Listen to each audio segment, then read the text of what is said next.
This incident occurred on Thanksgiving Day 2 years ago. The date remains burned into my memory because I was recovering from a brutal respiratory virus that had been making its rounds. By Thanksgiving, the fever had broken and I was no longer contagious, but I couldn't stop coughing for more than 5 seconds at a time, my body ached with chills, and speaking was nearly impossible. Despite my condition, I had made a commitment I couldn't break. A friend and coworker named Sarah was traveling for the holidays and needed someone to care for her elderly cat, who required daily medication. Since she lived just a short walk from our workplace, I'd agreed to help, long before the virus knocked me flat. Before we continue, make sure you're subscribed with notifications on, and tell me in the comments what city you're watching from. Alright, let's dive back in. Around the same time, another friend and I had been planning to play tennis and go bowling together, reminiscing about our high school days.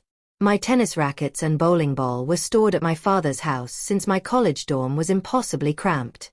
Living in a major city meant I relied entirely on public transportation. No car to speak of.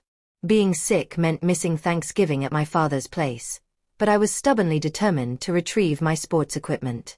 If I didn't get it that day, it would be months before another opportunity arose, and I only visited a few times annually. So despite my weakened state, I formulated a plan: take the light rail to a station near my father's home, have my brother meet me there with my things. Then on the return trip, stop by Sarah's place to check on her cat and administer her medicine. The transit system in my city has always been unreliable.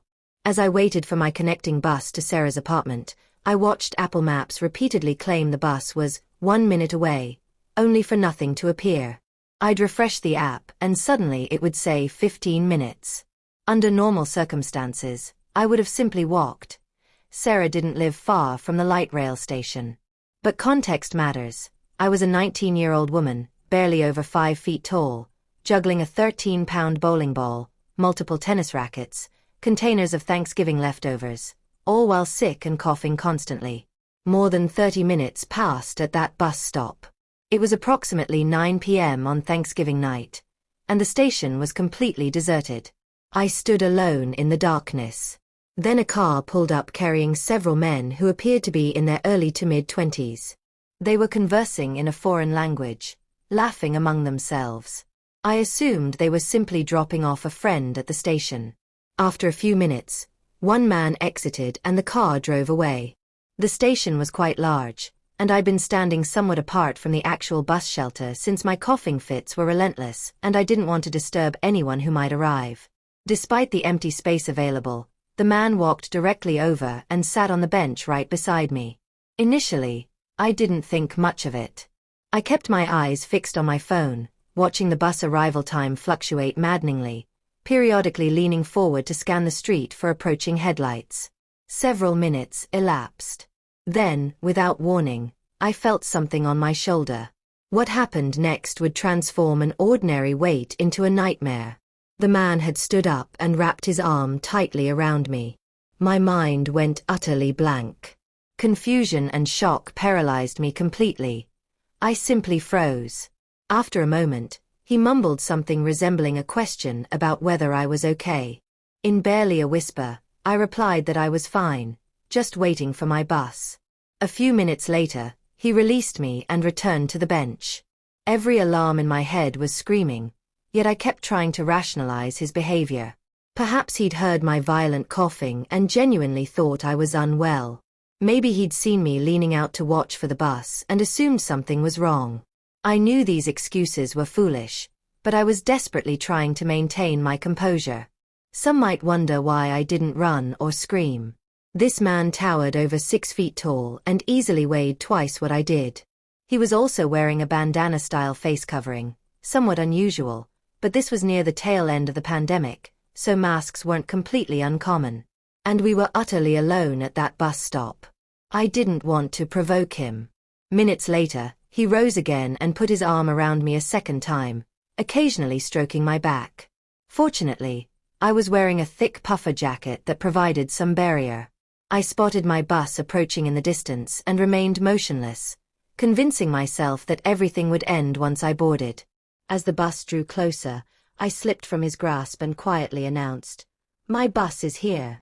His response made it abundantly clear that he intended to follow me onto the bus. The realization hit like ice water. I wasn't escaping him that easily. I know I should have immediately informed the driver, but I could barely speak without triggering coughing fits, and nothing remotely like this had ever happened to me before. Panic was setting in. When I boarded, I deliberately remained standing. Given his size, I knew he'd have to sit down eventually. If I sat first, he would take the seat beside me. Once he was no longer looming over me, I quickly messaged a friend and tried to formulate a plan.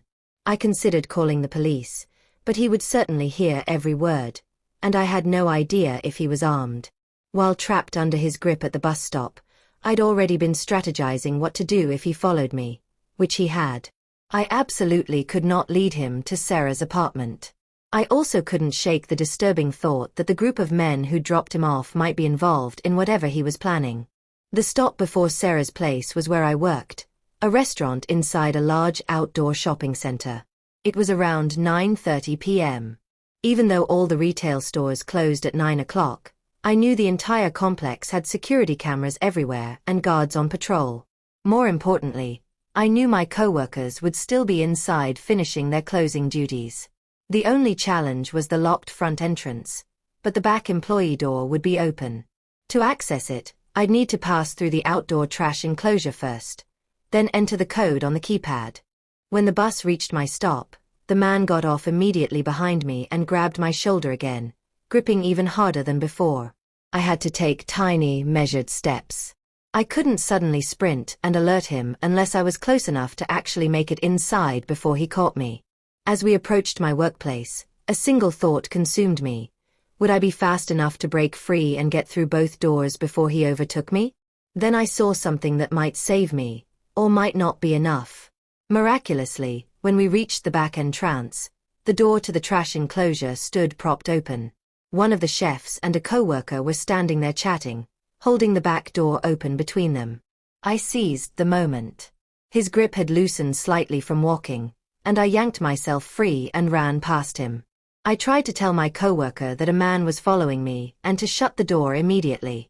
Even though I could barely speak, he slammed it closed without hesitation. Less than 2 seconds later, the door handle began rattling violently. He was banging on the door with considerable force. I explained as best I could through my damaged voice that I didn't know this man and that he'd followed me from the bus stop. We immediately called mall security. While we waited, we could see the man pacing around the exterior of the restaurant through the windows. After several minutes, he walked into the ice cream shop directly across from us. Security arrived and questioned me briefly. The coworker who'd been at the door kindly offered to drive me to Sarah's apartment so I could check on her cat, then drove me home afterward. A few days later, my manager informed me that mall security wanted to know if I wished to press charges. I said I wasn't certain yet. Mostly I wanted to know the man's name and what explanation he'd given for being there. But my manager never followed up, and I never heard anything further. To this day, I have no idea what that man's intentions were, though I definitely have my suspicions. I'd honestly forgotten about the entire incident until recently, when Sarah asked me again if I could watch her cat for Thanksgiving. That request brought everything flooding back. This incident occurred in early December 2 years ago when I drove up into the mountains to visit an old friend I hadn't seen in quite some time. I'll call him Marcus for this story, and my name is Jeremy. We'd been close friends since middle school, but after graduation, Marcus moved to a small mountain town with his family. Over the years, we gradually drifted apart. I remained in New York City for work while he stayed in the mountains. We never argued or had a falling out. We simply stopped keeping up with each other's lives. So when he contacted me out of nowhere suggesting I come visit for a weekend, I felt genuinely nostalgic and excited. He mentioned it was the perfect time to visit because the snow enhanced the rustic, rural atmosphere. I figured it would be enjoyable to reconnect. The drive up the mountain took considerably longer than expected because I drove cautiously due to icy conditions. There were barely any other vehicles on the road, and sunset came around 4 p.m. since it was December. By the time I reached the area where Marcus was living, darkness had completely fallen. He lived in one of those older wooden houses built into the mountainside. Only a few scattered homes were nearby, all spaced far apart from one another. The area was apparently excellent for skiing, if only I could ski. When I pulled into his driveway and he emerged to greet me, the first thing I noticed was that something about him felt off, or at least different.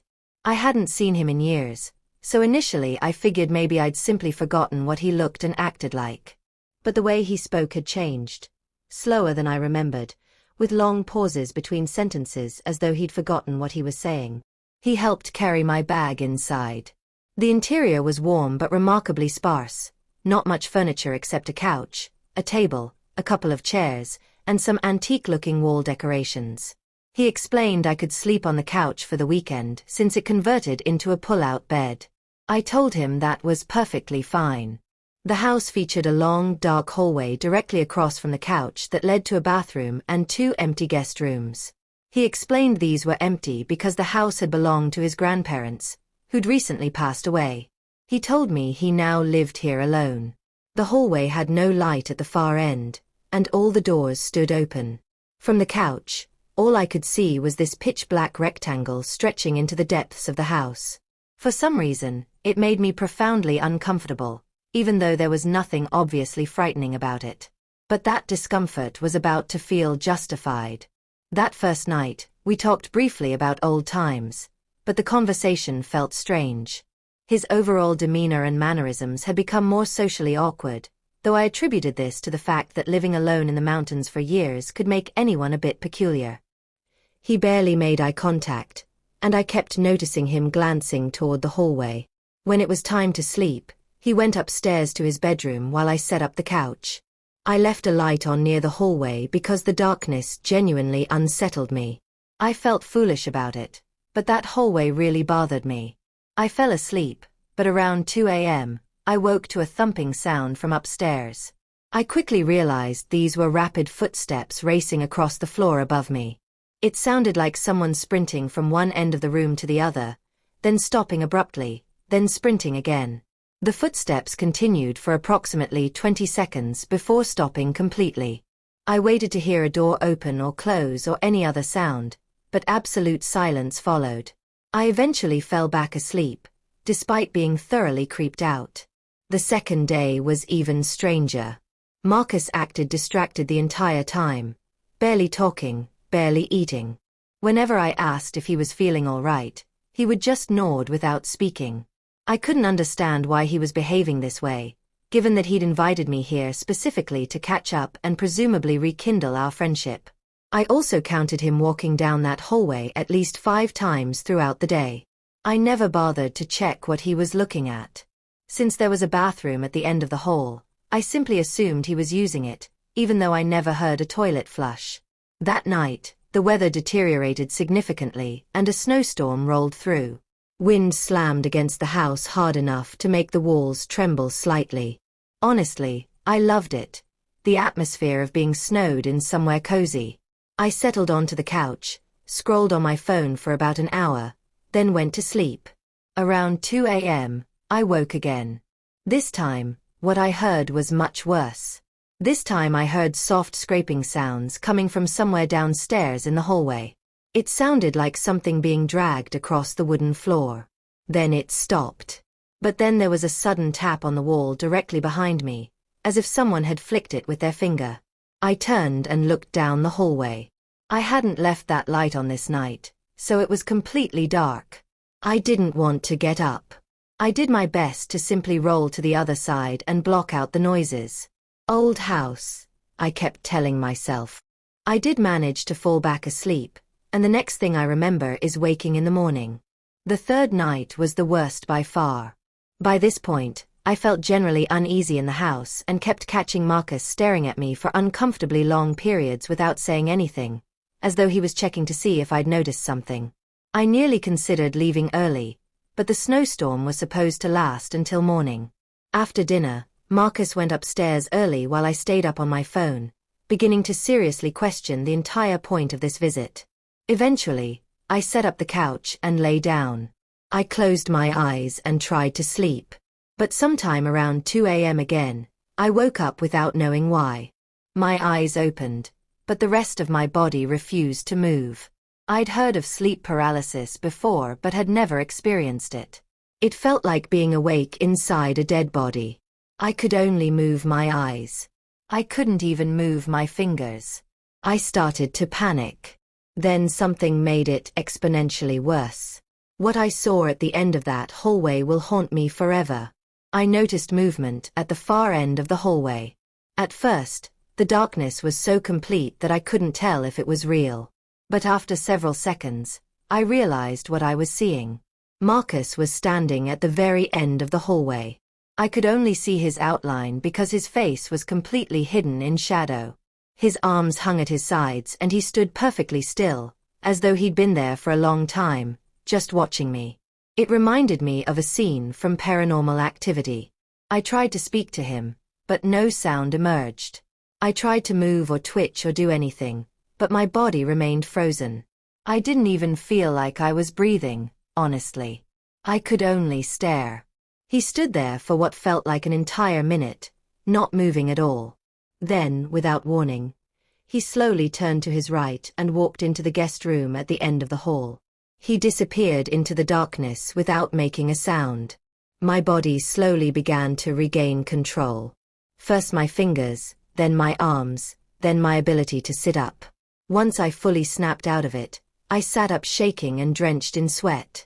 I kept telling myself it might have just been a dream or hallucination since sleep paralysis can cause that, but something in my gut insisted it wasn't. I whispered his name to see if he would answer. Nothing. Against every instinct, I got up and forced myself to walk down the hallway toward the room he'd entered. When I stepped inside, the room appeared empty. But then I saw it in the corner. But in the far corner by the window, someone was standing. I could see the shape of a person facing the window, looking outside. I couldn't tell if it was Marcus. Either way, the sight was absolutely horrifying. I slowly backed out, then ran upstairs to his bedroom. I found Marcus asleep in his bed, completely knocked out. I shook him awake and he looked confused and irritated, as though he had no idea why I was waking him. When I tried to tell him what I'd seen, he refused to go downstairs. I begged him to believe me that someone else was in the house. He wouldn't even look toward the stairs. He didn't say anything, but his expression changed in a way that frightened me even more. He looked like he already knew what I had seen. I then asked him firmly, "Marcus, who is that downstairs?" He just looked at me and shrugged his shoulders. At that point, I decided I was done. I didn't care about the snow or the time. I ran downstairs and grabbed my bag to pack my belongings. I kept glancing toward the hallway, half expecting to see that person standing there again. Genuinely, I just wanted to teleport out of that house immediately. When I got outside, the cold air almost felt relieving. I brushed snow off my car and got inside as quickly as possible. As I backed out of the driveway, I made the mistake of looking up at the house one last time. In the window of the room at the end of the hallway, I saw a silhouette. Surely that same person I'd seen standing in that room just moments before. That was the last thing I ever saw of Marcus's house.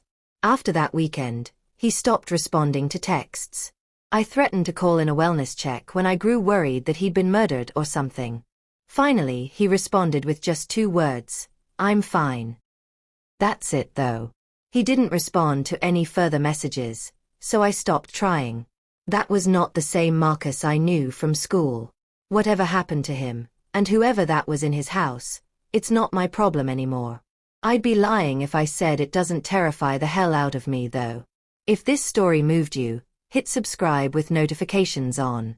And tell me in the comments, what city are you watching from?